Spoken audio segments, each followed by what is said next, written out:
Chefe, eu cheguei cedo hoje e pedi um ginger ale gelado, mas eu vim com uma pergunta que está me deixando inquieta. Diga com calma, Beatriz, eu estou ouvindo com atenção. Eu vejo muita gente falando de chips no cérebro e de algo chamado neurodireitos, e eu não sei por onde começar. Vamos começar pelo básico, e se algo ficar confuso nós voltamos um passo. O que é exatamente uma interface cérebro-computador, e por que tanta gente fala nisso agora? Uma interface cérebro-computador, que muita gente chama de BCI, é um sistema que capta sinais do seu cérebro e transforma em comandos para um computador ou outro dispositivo. Então esses sinais são como pequenos impulsos elétricos que mostram o que o meu cérebro está fazendo. Isso mesmo, o cérebro gera atividade elétrica e outras variações que podemos medir, como padrões de neurônios disparando, e os sistemas tentam traduzir isso. Existem tipos diferentes de BCI, certo? Sim, existem soluções não invasivas como EEG com sensores no couro cabeludo, soluções semi-invasivas sobre a superfície do cérebro e soluções invasivas com microeletrodos implantados. Quando alguém fala que uma pessoa move um cursor só com o pensamento, isso é uma BCI funcionando. É uma BCI que decodifica a intenção de movimento e envia comandos para o cursor, e isso ajuda muito pessoas com limitações motoras. Isso parece mágico, mas eu sinto um frio na barriga quando penso em privacidade. O seu frio na barriga faz sentido, porque a mesma tecnologia que ajuda também cria perguntas sobre quem vê os seus dados e com que finalidade. E é aí que entram os tais neurodireitos, não é? Exatamente. Neurodireitos é um conjunto de princípios para proteger a sua mente e os dados derivados dela. Quais são os pontos principais desses princípios? Os pontos centrais falam de privacidade mental, preservação da identidade pessoal, proteção da autonomia, acesso justo aos benefícios e prevenção de discriminação. Privacidade mental significa que ninguém pode registrar ou vasculhar os meus sinais cerebrais sem um motivo legítimo e sem meu consentimento real. Isso mesmo, e também significa consentimento informado, limites claros de finalidade e segurança técnica proporcional ao risco. Identidade pessoal tem a ver com garantir que uma intervenção não altere quem eu sou contra a minha vontade. Sim, a ideia é impedir usos que mexam na sua percepção de si de modo abusivo ou sem controle. A autonomia faz sobre eu decidir o que acontece com o meu corpo e com os meus dados neurais. Exatamente, você decide o que autoriza, por quanto tempo, com quem compartilha e como pode revogar a autorização. Acesso justo é sobre não transformar um avanço médio em um privilégio absoluto para poucos. Isso mesmo, a sociedade precisa pensar em políticas que evitem desigualdade extrema no acesso a terapias e ferramentas assistivas. E a discriminação está quando alguém usa dados neurais para excluir pessoas em trabalho, escola ou seguros. Isso é um risco real, por isso muitos projetos legais já tratam dados neurais como sensíveis e exigem regras rígidas de uso. Quando falam que chips vão ler pensamentos, isso é verdade. Hoje a tecnologia não lê pensamentos completos como frases internas de forma geral. Ela interpreta padrões de atividade relacionados a intenções ou percepções em contextos muito controlados. Então existe um limite técnico importante. Existe e é grande, porque os sinais são ruidosos, variam muito entre pessoas e exigem treino e calibração. Mesmo assim eu penso em usos no trabalho que não parecem sérios. Monitoramento de atenção e emoção em ambiente de trabalho ou escola levanta alertas sérios de consentimento, coerção e erro de interpretação. O que alguém pode sentir que precisa aceitar para não perder o emprego. Esse é o ponto da coerção, e é por isso que políticas públicas já discutem proibições ou limitações duras nesses ambientes. No consultório médico a história é diferente, não é? No contexto clínico existe indicação terapêutica, revisão ética, padrão de segurança e acompanhamento médico, o que muda o cenário de risco e benefício. Eu queria entender a diferença entre um capacete com sensores e um implante. O capacete com EEG é não invasivo e capta sinais na superfície da cabeça, e o implante invasivo capta sinais mais próximos dos neurônios, com resolução maior, porém com riscos cirúrgicos e necessidade de acompanhamento médico. E é talpece endovascular interpurvasa, certo? É uma abordagem que navega por vasos sanguíneos para posicionar eletrodos próximos a áreas de interesse e busca reduzir a necessidade de abrir o crânio.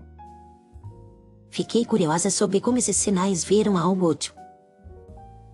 Um algoritmo aprende a associar padrões de atividade neural com comandos, e quanto mais treino e feedback, melhor a precisão. Esses dados ficam guardados onde? Ficam em servidores ou dispositivos do hospital, do laboratório ou da empresa, e isso exige governança forte porque podem revelar aspectos de saúde e comportamento.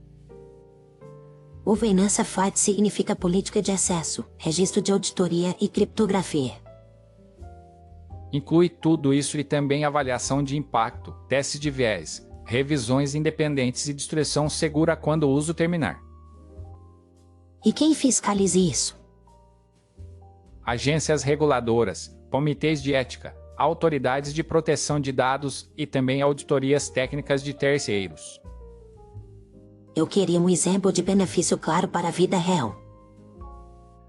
Pessoas com paralisia conseguem comunicar escolhas com um cursor ou um teclado virtual, e isso devolve autonomia em decisões básicas do dia a dia. Também já ouvi falar de reabilitação de movimento após lesão. Existem estudos onde o sinal cerebral ajuda a treinar músculos ou próteses, e isso sustenta progresso em reabilitação. E sobre dor crônica, há um estudo. Há pesquisas de neuromodulação que buscam aliviar dor crônica e depressão resistente, sempre com protocolos clínicos e acompanhamento próximo. Agora eu queria entrar mais no detalhe dos neurodireitos, porque esse nome soa amplo. Podemos mapear em perguntas simples que ajudam qualquer pessoa a se proteger. Quais perguntas são essas? Primeiro, por que coletar? Segundo, quem acessa? Terceiro, por quanto tempo? Quarto, com que medidas de segurança? Quinto, quais direitos eu tenho para revisar e apagar? Se uma empresa responde com clareza, já é um bom sinal. É um bom sinal. E junto com isso você precisa verificar se existe base legal adequada, se o consentimento é livre e se não há pressão indireta. Quando a atividade é sensível, a regra deve ser mínima coleta, máxima proteção e finalidade específica. Eu fico pensando em escolas usando medidores de concentração. Escola é um ambiente com crianças e adolescentes, então a cautela precisa ser máxima e o benefício pedagógico precisa ser muito claro e comprovado. E se um aplicativo de bem-estar promete medir o meu humor pela cabeça? Promessas amplas podem mascarar incertezas técnicas, e isso pede transparência sobre a acurácia, limites e possibilidade de erro. Erro aqui pode virar errado ou injusto. Exatamente, por isso a prevenção de discriminação é um pilar, e decisões importantes não podem se apoiar em inferências falhas de estado mental. Eu consigo recusar sem perder acesso a um serviço essencial. Esse é um teste importante. Se você não consegue recusar sem prejuízo, o consentimento não é realmente livre. Como fica a questão em Portugal? Em Portugal, o debate se apoia em regras de proteção de dados e em discussões sobre limites para ferramentas de reconhecimento de emoção em contextos sensíveis. E no Brasil está nascendo um caminho próprio. O Brasil discute reconhecer a privacidade mental e a categoria de dado neural de forma explícita, e isso fortalece a proteção jurídica. Isso ajuda a dar segurança para hospitais e pesquisa. Ajuda porque define deveres, cria padrões de segurança e reduz incerteza regulatória. Eu ainda tenho uma dúvida sobre a propriedade dos dados. Propriedade em dados é uma metáfora jurídica limitada. O foco prático é controle, direitos de acesso, correção, portabilidade e eliminação. Então eu devo poder ver o que coletaram e pedir para pagar quando não for mais necessário. Isso é o ideal nos modelos de proteção de dados modernos, com exceções específicas para pesquisa ética e obrigações legais. E como fica o risco de vazamento? Risco sempre existe, então se usa criptografia, separação de identidades, minimização e planos de resposta a incidentes. Eu queria algo ainda mais prático, como um checklist pessoal. Você pode usar um passo a passo simples que cabe na cabeça e no bolso. Quero esse passo a passo, chefe. Passo 1. Pergunte se é necessário. Passo 2. Pergunte se existe alternativa menos intrusiva. Passo 3. Leia a política com foco em finalidade e tempo. Passo 4. Verifique se há quem responda. Passo 5. Avalie se você pode sair sem punição. Se uma resposta ficar vaga, eu paro e penso 2 vezes. Esse é o espírito, e você pode pedir por escrito antes de autorizar. Como consumidor, eu sinto que estou mais preparada. Mas e os criadores dessas tecnologias, o que eles devem fazer? Eles devem incluir segurança e ética desde o desenho, com teste de risco, controle de acesso, logs, revisões de terceiros e educação do usuário. E para profissionais de saúde, qual é o ponto crítico? O ponto crítico é o consentimento informado claro, a seleção certa de pacientes, a comunicação honesta sobre limites e a vigilância de eventos adversos. Eu ouvi gente dizer que neurodireitos vão travar a inovação. Regra clara não trava, ela reduz incerteza, protege o paciente e cria confiança para investir. E sobre jogos e produtividade, as pessoas querem saber se BCI vai substituir teclado. Hoje BCI é mais lenta e menos precisa que teclado e mouse em uso geral, então faz sentido em casos específicos de acessibilidade e pesquisa. Então o IT precisa de calma. Calma, foco em casos com benefício real e respeito a direitos. Qual é o maior mito que você encontra nesse assunto? O maior mito é que alguém vai entrar na sua cabeça e puxar frases completas de qualquer situação, o que não é possível com a tecnologia atual. E qual é o risco que as pessoas subestimam? As pessoas subestimam o risco de decisões ruins baseadas em classificações de emoção ou atenção em contextos de poder desigual. Eu queria falar de linguagem e rótulos, porque uma palavra errada cria preconceito. Rótulos como distraído crônico ou inapto emocional podem surgir de leituras limitadas e gerar exclusão indevida. O que uma empresa responsável deveria publicar quando usa DCI? Deveria publicar propósito, base legal, métricas de erro, impacto esperado, medidas de mitigação, canais de contato e prazos de retenção. E deveria abrir o código. Nem sempre, mas deveria permitir auditorias e testes independentes, além de documentar modelos e conjuntos de dados. Transparência útil não é despejar detalhes obscuros, é explicar o suficiente para que uma pessoa comum entenda riscos e direitos. Como fica a situação de quem não quer nada no cérebro? Essa pessoa deve ter acesso total a serviços essenciais e oportunidades sem penalidade por recusar. E se falarem em melhoria cognitiva para a produtividade, como uma espécie de exigência? Exigir melhoria invasiva para trabalhar viola princípios de dignidade e liberdade, e isso deve ser proibido. Eu sinto que, com essas regras, a conversa fica menos tensa. Fica porque a conversa passa a ser sobre finalidade legítima, cuidado real com o usuário e responsabilidade contínua. Quero entender melhor como medir impacto. Você mede impacto com indicadores de benefício clínico, taxa de erro, incidentes de segurança, relatos de usuários e auditorias periódicas. E quem coordena isso em uma instituição? Comitês de ética clínica, equipes de segurança, responsáveis por proteção de dados e lideranças técnicas devem trabalhar juntos. Eu gosto de imaginar que, no fim, a tecnologia vira aliada. Ela vira aliada quando respeita limites e quando responde a necessidades reais de pessoas reais. Eu trouxe mais uma dúvida, e ela é simples. Pode perguntar, Beatriz. Qual é a diferença entre dados neurais e dados comuns de comportamento online?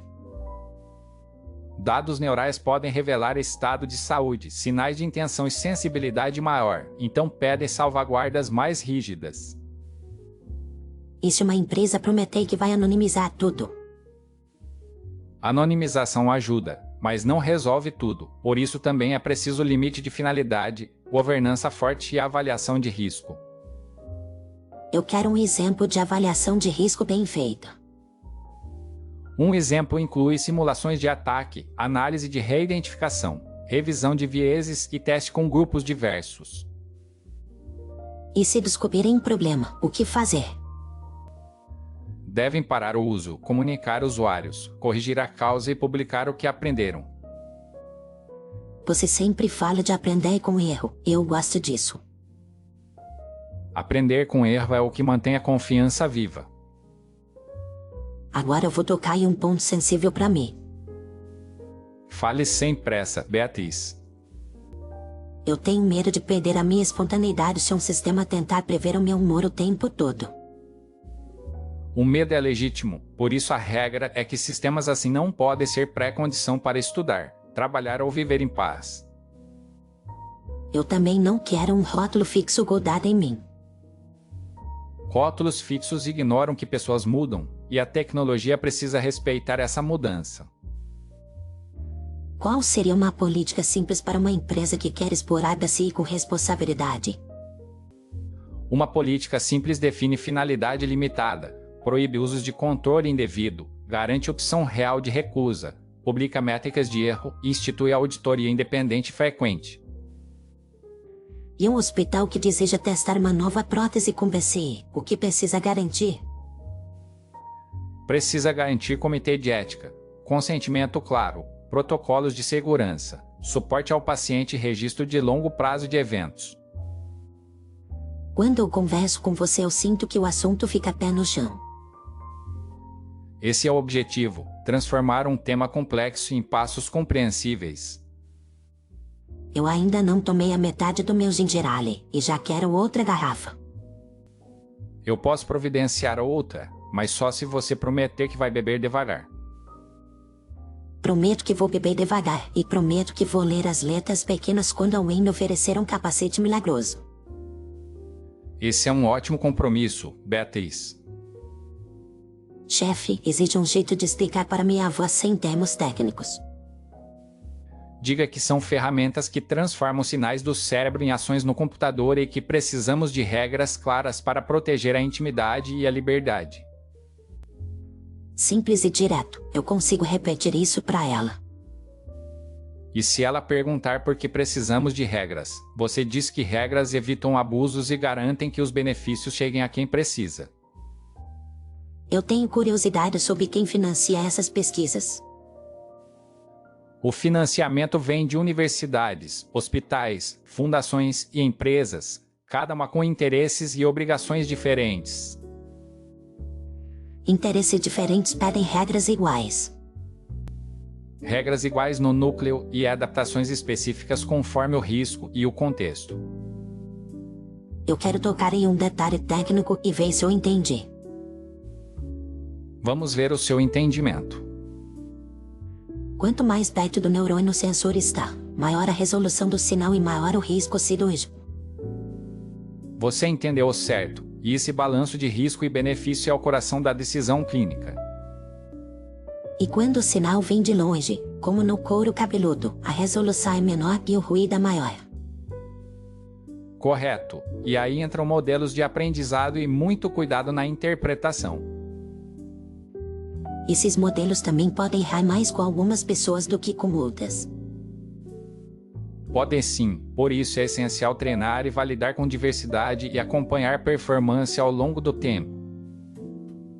Se um modelo piora de um mês para o outro, alguém precisa perceber e corrigir. Esse é o papel da monitorização contínua e da atualização responsável. Eu achei bonito quando você falou de devolver a autonomia. A autonomia é a palavra-chave quando falamos de tecnologia que toca o corpo e a mente. Eu estou com uma pergunta final que pode ser polêmica.